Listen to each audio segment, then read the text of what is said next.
Tantor Audio, a division of Recorded Books, presents Star-Crossed, a true Romeo and Juliet story in Hitler's Paris, by Dune Macadam and Simon Worrell, narrated by Christa Lewis. Les enfants qui s'aiment. Les enfants qui s'aiment s'embrassent debout contre les portes de la nuit, et les passants qui passent les désignent du doigt. Mais les enfants qui s'aiment ne sont là pour personne. Et c'est seulement leur ombre qui tremble dans la nuit, excitant la rage des passants. Leur rage, leur mépris, leur rire et leur envie. Les enfants qui s'aiment ne sont là pour personne. Ils sont ailleurs, bien plus loin que la nuit, bien plus haut que le jour, dans l'éblouissante clarté de leur premier amour. Jacques Prévert. Children who love one another. The young lovers embrace, standing up against the doorways of the night, and passers-by who go by point a finger at them, but the young lovers aren't there for anyone, and it is only their shadow that trembles in the night, arousing the rage of the passers-by, their rage, their scorn, their laughter, and their jealousy. Young lovers are not there for anyone. They are elsewhere, much further away than the night, much higher than the day, in the wonderment of their first love. Introduction. The mercury tops 90 degrees Fahrenheit, 36 degrees Celsius when I arrive in Paris. On the train from Charles de Gaulle Airport, children are crying.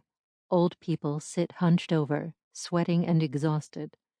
My shirt clings to my back, wet with sweat. In the metro from Gare du Nord, the heat is even more infernal. Seeing my discomfort, an African woman passes me her spray bottle of Vichy spa water. Everyone in Paris is carrying them, and the fine mist of cool water feels good on my face. I have flown from London to meet Michelle Kers, the mother of one of my wife's dearest and oldest friends, Lawrence, and her partner Ron, with whom we spend almost every August in the Hamptons of New York. Over the years, we have watched Michelle's grandchildren grow from toddlers wading in the shallows to teenagers and young men diving into waves. The Kers families have enjoyed seaside vacations since Michelle was a child.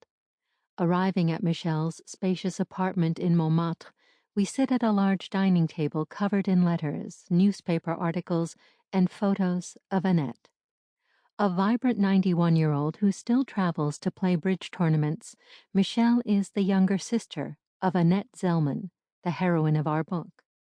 Dressed in a white skirt and a blouse decorated with red tulips, with her thinning red hair brushed back off her face, she hands me a photo of Annette, aged 19, taken in 1941 outside the Academy of Beaux-Arts in Saint-Germain-des-Prés, where her sister was a student.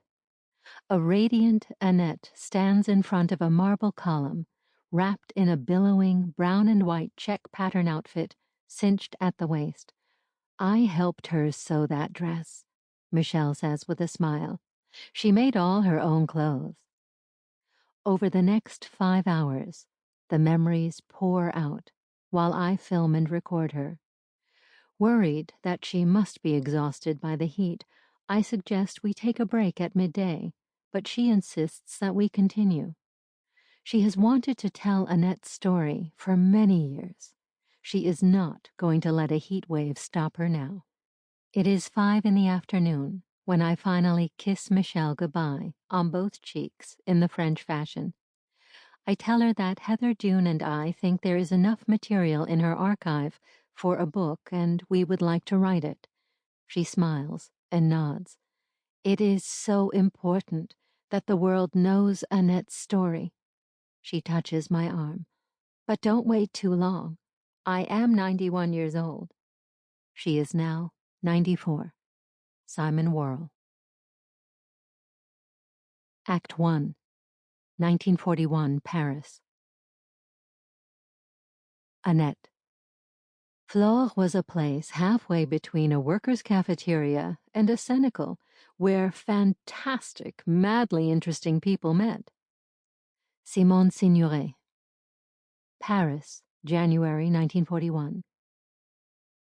Here is Annette Zelman, just 19, celebrating her acceptance into the Beaux-Arts, the most famous art school in all of France.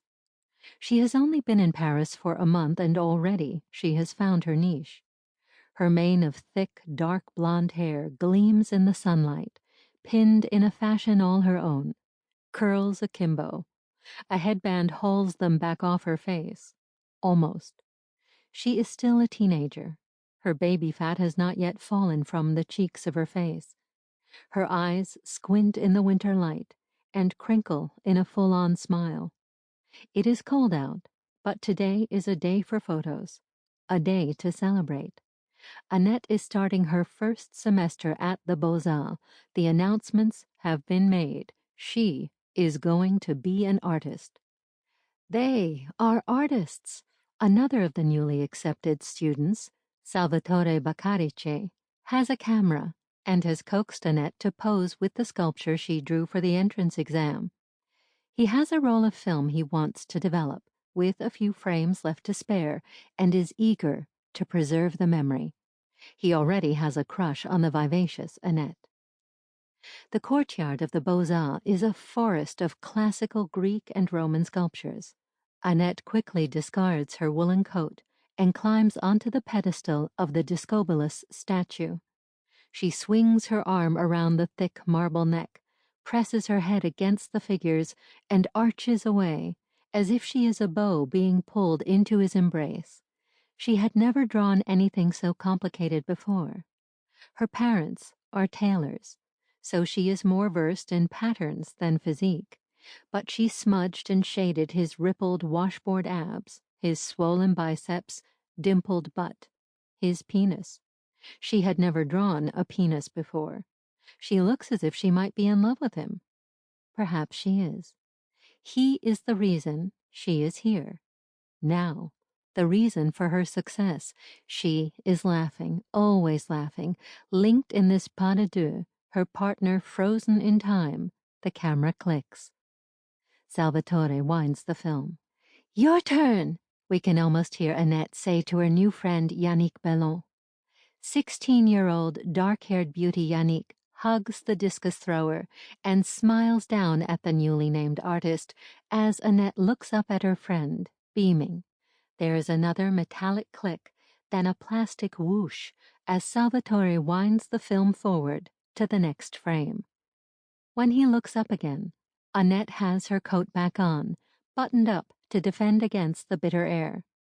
Some say this is one of the coldest winters in living memory, but for the moment, Paris is free of snow. Hands half in and half out of her pockets, Annette stands as if at attention. With her feet placed firmly together, wearing pale tights and heavy socks with her sensible shoes, nothing can move her from this moment in time. Tilting her head, as quizzical as a puppy, she asks with her eyes, "What's next? Where to now?" Her smile radiates secret amusement. "Hold it!" Salvatore focuses his lens, and her gaze changes in that instant to one of adoration. She looks into the camera and is captured as a fleeting thought about this day and all its possibilities crosses her face. Everything that is happening in her life is meant to be.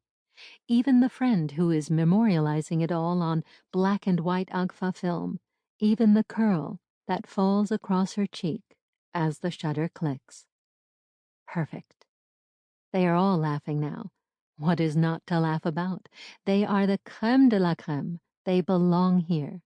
And even though Annette is a new arrival to the capital, a refugee in fact, Paris has opened her arms to embrace her. "You are mine now," Paris whispers. "You're an artist." It is all Annette has ever wanted. Someone has the idea to go to a cafe and celebrate. Perhaps it is Yannick who suggests the idea. Her famous mother, surrealist photographer Denise Bellon, frequents the Cafe de Flore, and they are just a few blocks away. Tucking her portfolio under her arm and swinging a hefty black purse over one shoulder, Annette sets off down Rue Bonaparte with a growing group of fellow art students. Yannick and she link arms, hurrying ahead until they are only the click of heels, syncopated by staccato laughter. Curls bebop off their scarved necks, swing with the sway of shoulders, the sachet of hips. Ooh la la! Passing an 11th century church and its wartime worse-for-wear garden, the girls pause on Boulevard Saint-Germain. This is the heart of the Latin Quarter, the hippest part of Paris, where smoky music clubs are still allowed to play American jazz, and lust, if not love, is always in the air. Annette can hardly believe that she has arrived here, a student in the City of Light. Standing outside of the café Les Deux Magots is a clump of green beans, as the Wehrmacht soldiers are known because of the color of their uniforms. With them are some gray mice, their female counterparts. You can always tell Germans because they look like they own even the sunshine on the street. Annette is not interested in sharing the watery winter sun with the enemy. Reminded how the war has deprived her of her adolescence, Yannick scrubs the ground with her eyes. After fleeing the capital ahead of the invasion, she has only recently returned to Paris with her mother and younger sister Lollet. Annette's ebullience and confidence are infectious, though. She big sisters her younger friend, loops her arm on Yannick's waist, and slows to allow the boys to catch up with them. Sale Boche, one of them murmurs as they catch up to the girls. Dirty Germans. The rest laugh, daringly. Since the Germans marched into Paris over 8 months ago, there has been an incessant show of military strength along the Champs-Élysées, tanks and goose-stepping as if they own the streets. But today the Beaux-Arts students are the parade. In a city whose pride has been battered by the invasion, the hope and innocence of youth help the capital's spirit flicker. Half a block away, the scalloped white and green awnings of the Cafe de Flore beckon. Named after a statue of the antique goddess of flowers and gardens, the mother of spring, the Flore is where the artists and writers hang out, the communists and anti-fascists, the painters and dancers, the in crowd. There are no Germans here. The brass doors open and the students usher one another inside. No one looks up. It is the hour of the apéritif, and the Flore is packed. Everyone who is anyone is here, or on their way. On any given afternoon, Annette might find the smoldering intensity of Picasso, furiously smoking gitane with Brancusi and Dora Maar, a particularly elegant, dark-haired woman with her hair turbaned and coiffed in a bun, Simone de Beauvoir, sits with a small group of confidants. Absent is her owlish, bespectacled paramour, Jean-Paul Sartre, who is being held in a German stalag. In another corner, gypsy guitarist Django Reinhardt is back in Paris after trying to escape across the Swiss border. The young sparks flitting into the cafe are his idea of innocence whose hearts will soon be broken by his love songs. Overhead, 6 magnificent Lalique chandeliers bathe the brows of the florists in dim yellow light. The boys grab a center table and pull out chairs for the girls, then tussle for the best spot. The waiter takes their order. Ersatz coffee. There is a celluloid bell of macaroons in the center of the table. Annette pops one into her mouth, only to find that it is nothing like the pre-war macaroons of her hometown. This is a mystery recipe, lacking coconut, almond, and real sugar. A secret formula of sawdust and something? Students gravitate to the Cafe de Flore for good reason. It is the only cafe in the Latin Quarter with decent heat. A large coal stove occasionally belches smoke and flames, but it is still the centerpiece of the room. On cold winter mornings, Simone de Beauvoir has been known to arrive before the doors are unlocked to get a seat close to the fire while she writes. Being cold is as common and uncomfortable as being hungry, but the cold is easier to remedy. Students and artists in threadbare corduroy coats lean against it for warmth and nurse their imitation coffees, forcing the dregs to last for hours in order to postpone the inevitable exodus to the cold streets and icy winds whipping up off the Seine. A survey of faces shows some creased with worry, while others look smooth and confident. Everyone over 30 looks tired. Being occupied is exhausting. Around the room, debates rage between the surrealists and Dadaists, anarchists and Trotskyists. Join the resistance, commit to pacifism, flee. What is the best way to fight fascism? Art or guns? Should art be political or stay above the fray? Annette picks up on the conversations that interest her. Art, jazz, ration cards. Eavesdropping is an art form of its own. The voices are as varied as their ages. Some speak with hushed urgency, others with bored superiority. Polish, Czech, Russian, and Spanish-accented French are as common as the nasal tones of true Parisians. Annette herself has a provincial accent. She should lose it, she thinks. Lose that old Annette who came from faraway Nancy in eastern France. She should become a new, shinier Annette, à la Parisienne. Not the kind of girl to be easily overwhelmed, Annette may be a refugee from the provinces, but aren't they all refugees now? Being occupied makes you a stranger in your own country. You no longer own the laws or the spirit of your homeland. Someone else does. Here amid the poor students from the Beaux-Arts, Annette feels drawn to move closer to the stove, where the hubbub of conversation is the thickest. She wants to be in the middle of things and the heat of conversation. The Cafe de Flore is like a drug. Try it once, and you want more. Her initiation complete, Annette watches the animated conversations encircling her. In the mirror there is a mise en abîme effect. Multiples of herself watch herself, each Annette in a separate frame of the same reflection, as if she were stepping back in time or moving sequentially forward into the world around her. She watches herself amid the others reflected in the mirrored walls. Lost in thought, she thinks of ways to paint this reality, but not in realism. She wants to abstract it, push the boundaries of her mirrored selves. If she can begin to emulate these people, modulate her accent, and grasp the meaning of those more worldly by soaking this place up in all its smoke-filled atmosphere, she can become a new Annette, a different Annette. She wants to be more than simply tolerated or worse, ignored. Annette wants to belong. The great feat of walking into a Paris cafe is to have somebody recognize you, somebody to acknowledge your presence when you walk through the door. It only takes a nod to exist.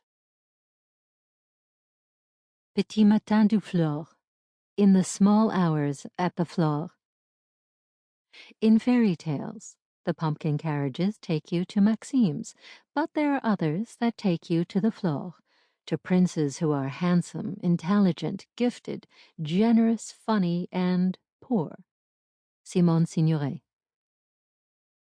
One of the new realities of the occupation was that France was forced to pretend it was in the same time zone as Berlin, which is normally 1 hour earlier.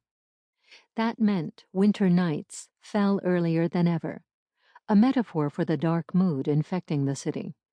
In the gloaming of late afternoon, Annette and the other students leave the Flore, warmed by ersatz coffee, sweetened by saccharin and a sense of belonging. They huddle close together to fend off a bitter wind sweeping up from the Seine and dash for the stairs of the Saint-Germain-des-Prés metro. Kiss, kiss. Au revoir, à demain. See you tomorrow. Annette boards the number 4 line. 7 stops later, she disembarks at Strasbourg-Saint-Denis, a heavily Jewish neighborhood, and hurries up the stairs for home. A curriculum of art history, life drawing, color theory, beginning painting. Annette was in a delirium of charcoal dirty fingers and turpentined perfume. Heaven was the shuffle and scrape of charcoal willow sticks on paper and the solemn voices of those working in studios down the hall. The Flore was part of her curriculum too now. With the self-assurance of youth, Annette, Salvatore, and a few other newly accepted artists from the Beaux-Arts descended upon the Cafe de Flore after classes in a kind of foreign invasion of their own.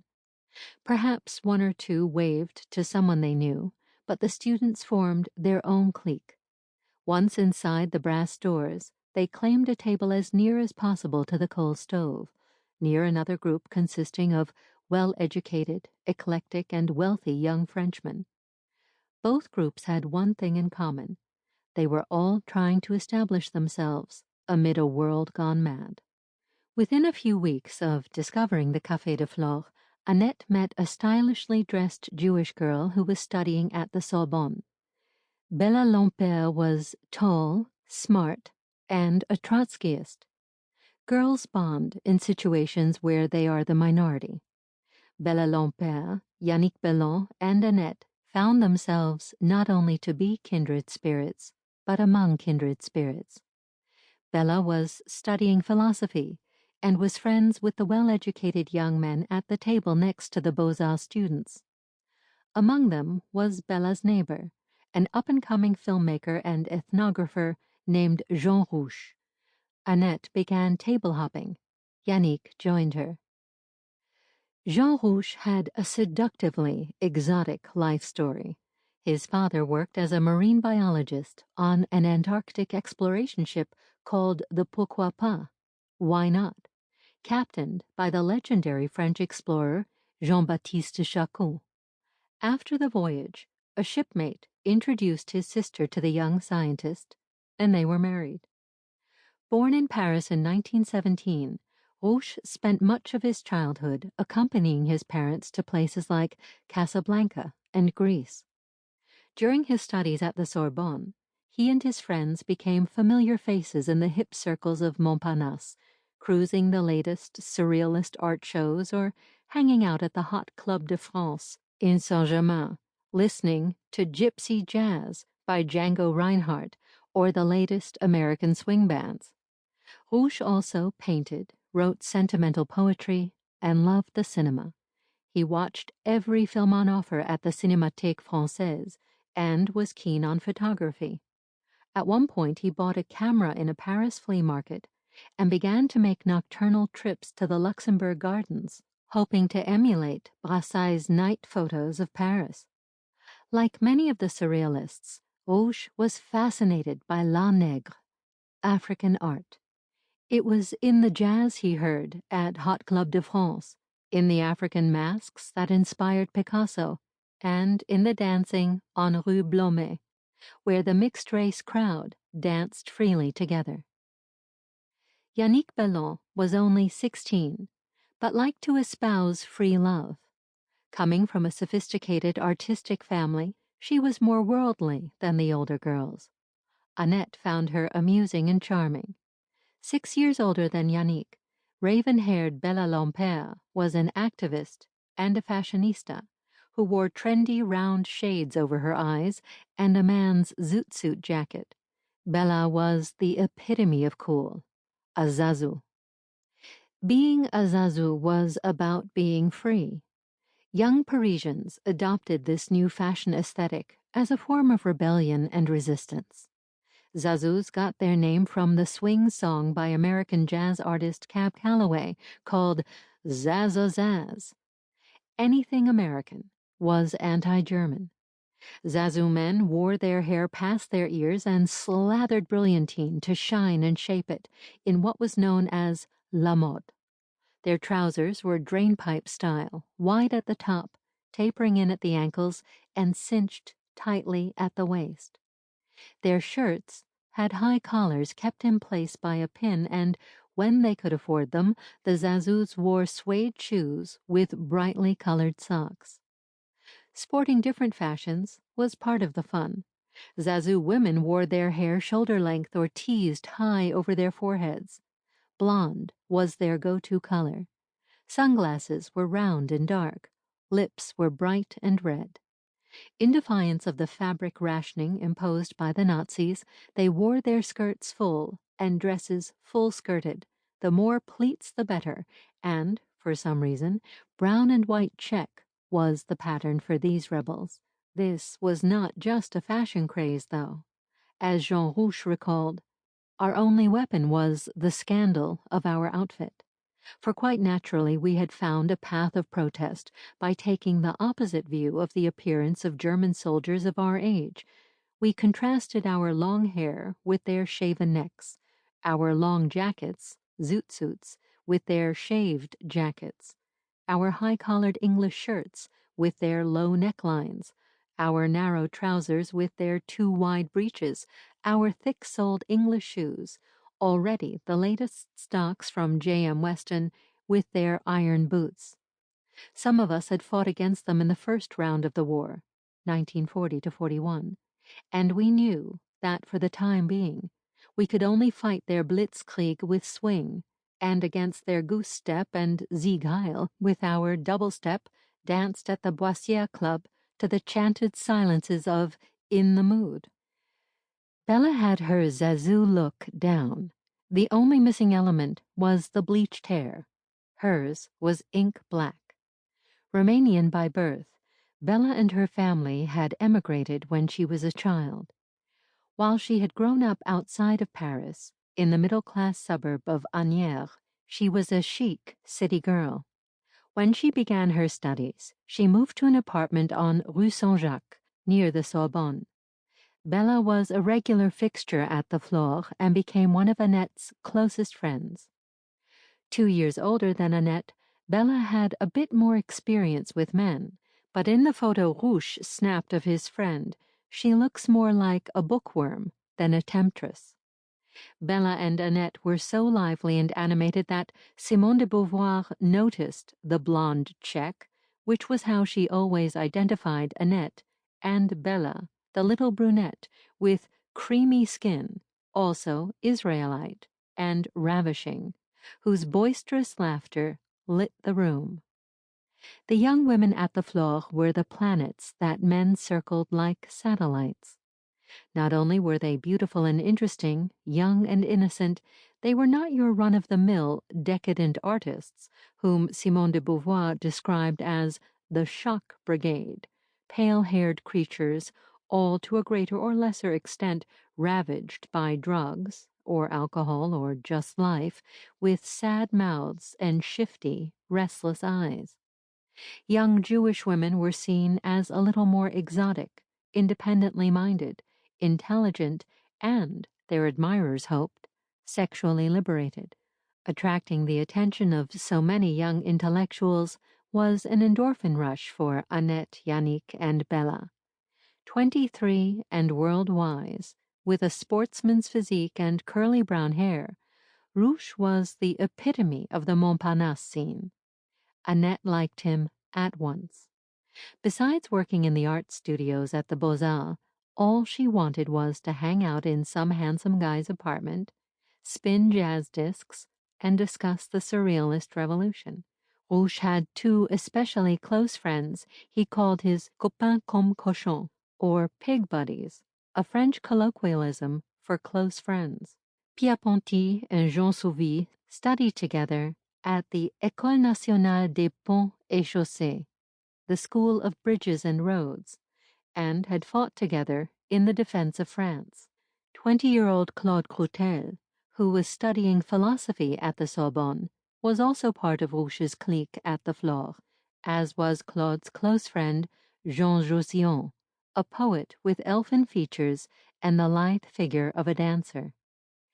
These attractive, well-educated young men immediately latched onto Bella and her new friends, Annette and Yannick. But who would go out with whom? The table was set. The future stretched before them. Les Réverbères. To Jean Jausion, whose work will... Sample complete. Ready to continue?